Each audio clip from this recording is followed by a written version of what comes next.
Good morning, Candy and Paul, and welcome to Avoncroft Landscape Architecture Schematic Design.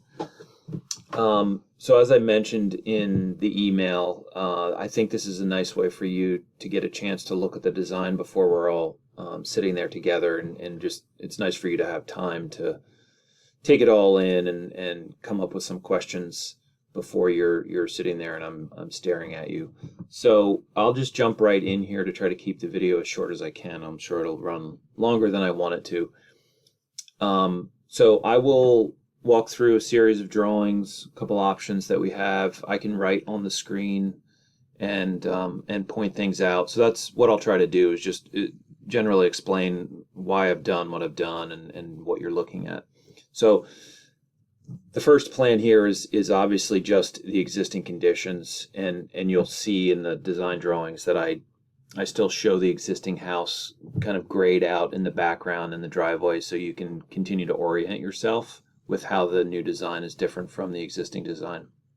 But this is what we have now, and one thing I will point out while we're looking at this is, interestingly enough, these existing utilities, the well right here, and then the telephone pedestal there, the electrical transformer there, and then the satellite dish right there, actually somewhat are drivers of the driveway design. You'll see that in the two designs, I don't know if you continue to use the hardline telephone or not, but it's probably still good to keep that as an option even if you don't. But I would like to see if we can possibly just move the telephone pedestal, which I think is probably a relatively minor compared to moving the transformer. The transformer is just, it's kind of close to the driveway, but I think that's more than what we want to get into moving it. But you can see how that relates. And then of course the well, the well is pretty significant in terms of working the driveway around that, and you can see how we've handled that. So I just wanted to point those things out. I think that's all that's necessary here. So let's just jump right into the proposed plans. I will zoom in here. I've got two options, A and B. So what I'll do, since we were just talking about the utilities,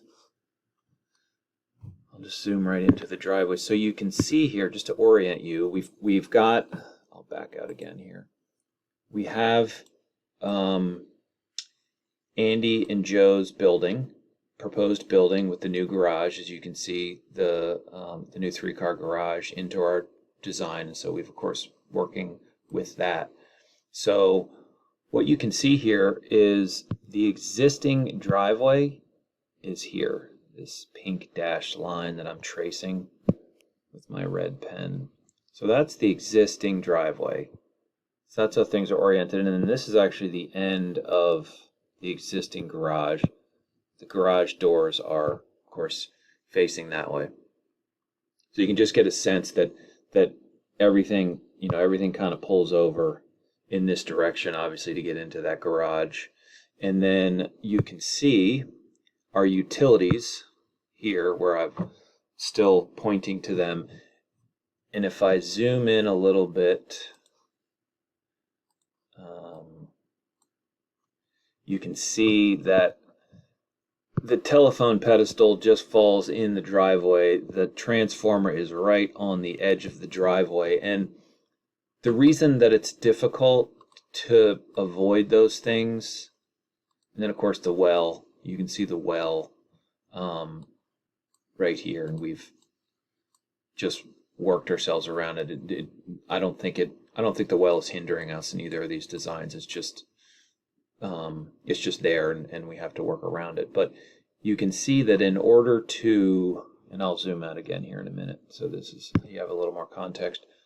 This is the walkway to the front door, and ideally I'd like to not park cars right in front of that walkway, and I'd like to keep them off to the side here. And I mean, that's 21'7" is enough to park 2 cars, but it's a little tighter than I'd like it to be. So in a perfect world, I'd bring the driveway over a little bit more and give us about 25 feet.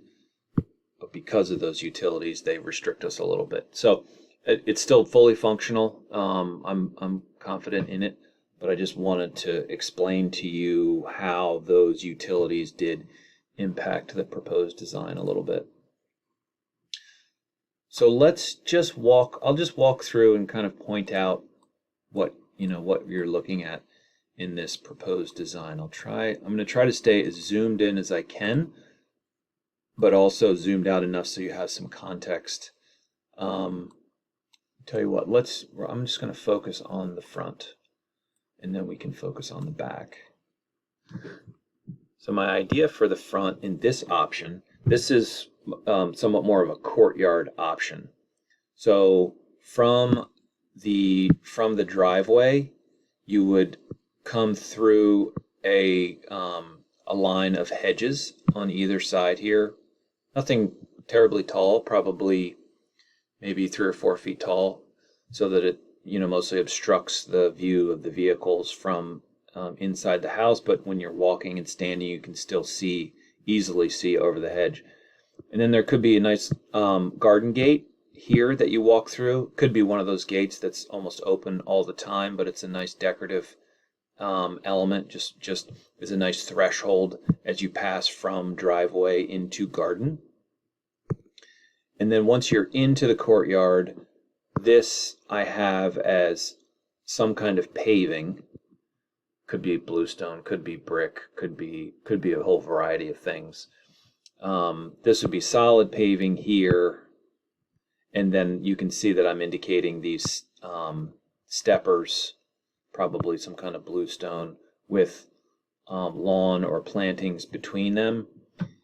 And I think this is a place where you can achieve the same design intent with some different kinds of materials. And what I mean by that is, while my drawing currently indicates that this dark green color here is some kind of planting bed, so that I'm suggesting that everything in here, all around this perimeter is planting bed. This white, anytime you see the white, would be lawn. And then this gray is some kind of paving here, paved walkway to the front door, paving here, and then these are benches. So you set up a nice symmetry across this way with the benches, this way with the front door, and then a stepping stone path to the side door. But this design also could work if, for instance, from a dog-friendly standpoint, to be able to withstand the abuse of dogs. I have dogs, so I know they can be rough on the garden. What I show as paving, that could be artificial turf. There are some pretty nice artificial grasses these days that really look good. And then you could carry that artificial grass between each one of these pavers. And so the dogs could have free reign through here. You could, if you wanted to close the gate and keep them in here, or just, allow them to romp around through here. And of course that artificial turf would be fine. And it softens it a little bit. With this all paving, it does make it a tougher landscape for dogs and kids and stuff to be able to play in. But it is a good bit of paving out here. So those are just some of the ways that you can keep the intent of the design, but mix and match materials to change the feel of it. Okay, so that's the concept of the front, the courtyard design. You'll see that in the other design, it's a little bit different. You can see I do have trees across the front, so I'm thinking you would see through or under these trees into the front garden. They're not meant to be a block, to block your view or anything, just meant to shade the garden.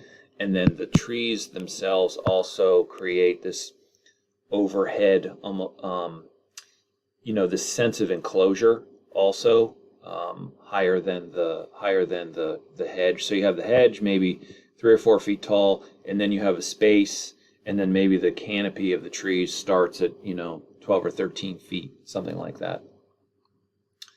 Okay, let's move to the back on option A. And hopefully my drawing, I made an effort to make sure my drawings were oriented the same way that Joe and Andy's drawings have been oriented for you so that you don't have to flip around.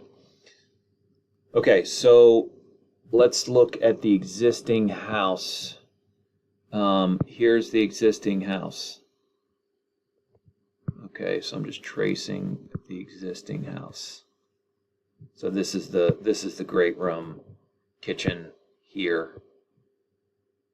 So what we've done is we've created a space over here at the master bedroom, and then some kind of decorative screen panel in the garden, but still a walkway so you can get from the main part of the living space out here to the bedroom and back and forth, but you have this screen panel to give you a little bit more privacy, and then planting bed all around that that spot. And then this is just a general gathering sitting area. I have a fire table right here, and we've just gone ahead and suggested some different kinds of furniture.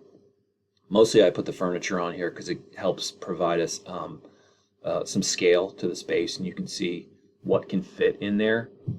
So this is one sitting space. There's a retaining wall here, just seat height, 18 inches tall from the patio here. So this is seating also.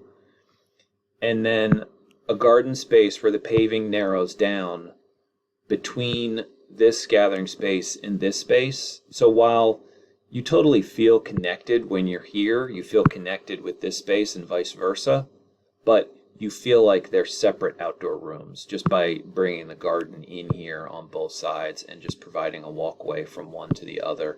And then it gives us a chance to have a tree in here to provide some shade also. So this is a general sitting gathering space.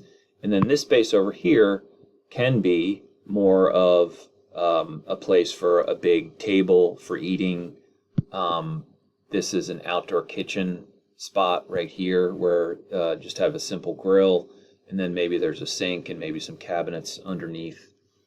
And then these would be the set of steps that lead you off the patio space down into the yard or down to the water from there.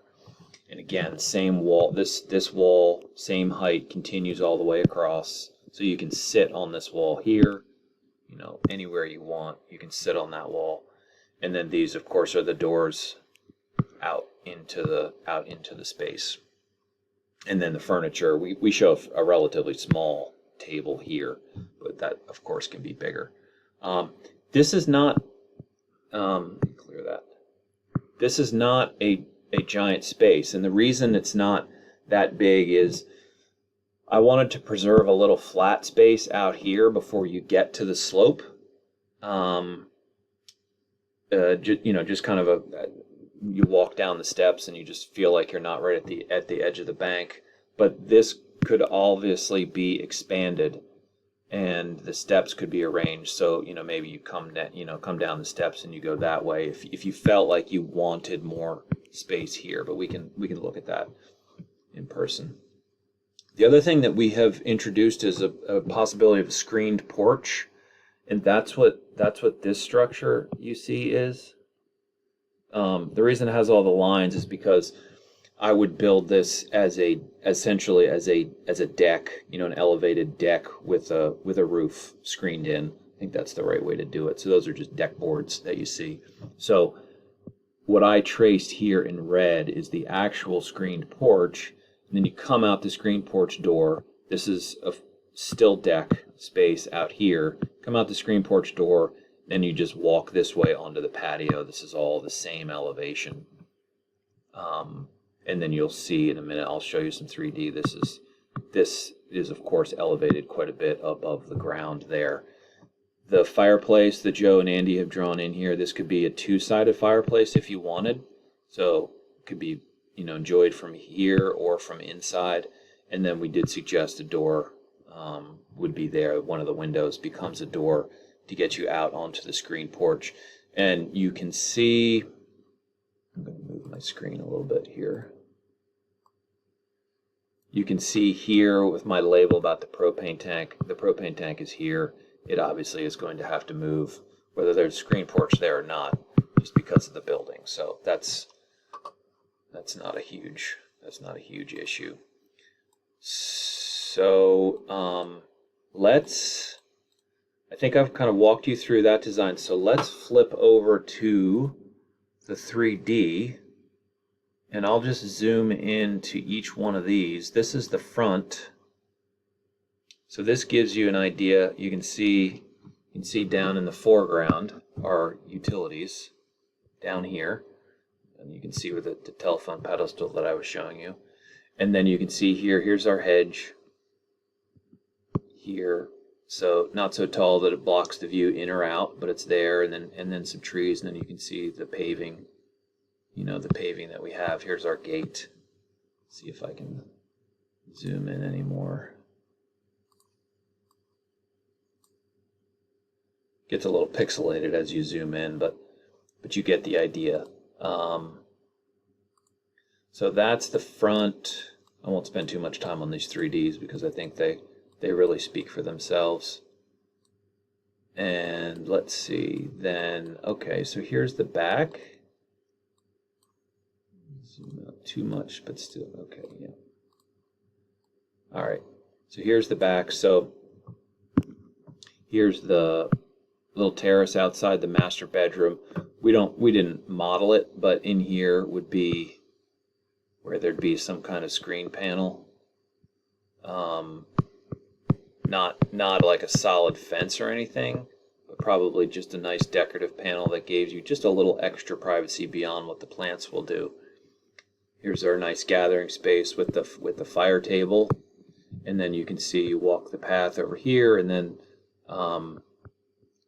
outdoor cooking countertop here, steps down into the landscape there, and then there's one more the other way. Okay, so here, and then you can see the screen porch. You can see the screen porch here that we've drawn. I think it's kind of a nice addition. I just love what it does to the architecture and to the roof lines. And you can see here's the back of the little outdoor kitchen area here. Of course, steps down to the landscape. This tree, I will say, I'll point it out on when we talk about option B. This tree right here, I think, is a driver for how far we can bring this space out, because we want to preserve, that's a nice oak, we want to preserve that. So I think it limits how far we can bring this space out, but it doesn't necessarily limit how far we can bring, this space out. But like I said, I'll point that out in the plans. Okay, moving on. I don't know how long I've been talking, but I'm trying not to talk too long. Let's go and look at option B. Option B is over here. Okay, so option B, let's just start with the driveway. You can see our little utility cluster over here. Here's our well. So what we've done is we've dropped the well into an island. So now it's a little separated, so guests or just people not parking in the garage, could drive in this way and park over here. And then people coming into the garage can come around the island there. And then you can still, there's still room to back out and then leave going this way. So just the island, one, provides a little bit of green in the middle of the driveway, and it creates a little hierarchy or a little separation between the two different types of parking areas. And then our entrance is a little bit more open on this option. I don't have the hedge coming across the front. Actually, you know what I should do? Let me just back up 1 second. Here's the existing driveway. Forgot to do that. Here's the existing driveway here, right? And then here's the garage. Here's the existing garage, just to orient you on what I've done. That a second to sink in. Okay. So back to the entrance. So suggesting a bluestone path, again, just sort of straight shot into the front door. But again, it's more, I have this more open, no hedge across the front here, and then I'm suggesting just lawn here. And again, this could be real lawn or it could be artificial lawn. Still have our path going to the side entrance over here. It's just a little, it's probably a little less structured than the other design. The other design is a little bit more paving, a little bit more detail. Okay, I don't think there's too much else to say about the front design. Okay, so let's move and talk about the back. Okay, so first, before I forget, here's that tree, here's that red oak right there, and I think that oak limits, you know, how far any of these spaces can come out. So, but it doesn't necessarily limit how far I think these spaces, this space over here, can come out. So this is our little bit more of our curvilinear design, probably both in the front and in the back. We still have the same, generally the same division of space. It's just shaped a little bit differently, and then we've played around with the elevations also. So you still have the space over here outside the master bedroom, but now we have a set of steps off of this patio directly out into the landscape. Have our narrow little path that connects over, and then a seating area here, but now there are also a set of steps, you know, the width of this space that gets you down into the landscape. And then I actually have the outdoor kitchen area here, and this paving is lower than this paving, so it kind of automatically becomes bar height seating also. So you can see these are bar stools, what I show here, and it'll be more evident in the 3D. So that people can be sitting over here at bar height, and then somebody can be standing up here, you know, cooking and talking to everybody sitting there. And then as you get over here, of course, we have the screen porch, which is exactly the same, and this is all at the same level. So you come out of the doors here. All of this is at the same height, and that's you know, the height one step down out of the house to that level there, and then you come down 3 steps, and then this is our big kind of community seating area. I do have a little fire table here, but this could also just be a table, because another 3 steps down is the fire pit area for burning logs, you know, real fire there. This is you know, less formal, a little more informal space. This is a little bit more formal, I'd say, closer to the house. So like I said, same general spaces and functions as the other design, but just arranged a little bit differently. So let's go look at the 3D on this one. So that's the next page. Okay, so here's the front. Here's our well right there in the circle. And then again, you can see our little utility cluster there, but you can get a sense of the arrangement. So you can just kind of see here, this is much more open. And I expect what usually happens when I present different design options is what we end up with is a little bit as a combination of several options put together. So it could be that if you liked the arrangement of the driveway in this option, but you like having the hedge across the front, we just introduce it here. So that's the front. And then let's go to the back. So here's the master bedroom spot. This is a pretty small area here outside the existing living room. And then here is the outdoor kitchen, so you can see, bar height seating from this side, and then functional height, normal 36-inch height from the upper side, and then the big lower gathering area. And so then I will go to this last view, which I think is probably the best view. This one here. So you can see now that you have this level, which is, screen porch level, grilling level, and then you come down a set of steps. That's sort of the main gathering space, lounging level, and then you come down another set of steps, and then you're at the fire pit area. And this could be, we show it as some kind of paving, just a generic paving, but it could be, could be gravel, could be a much more, much less formal material. And I will say that on all these drawings, it's important to just say that I'm not suggesting any specific type of paving. It's at this point, this is schematic design, so it's really just paving. And then we can decide next phase, we can start talking about specifics of what those materials are.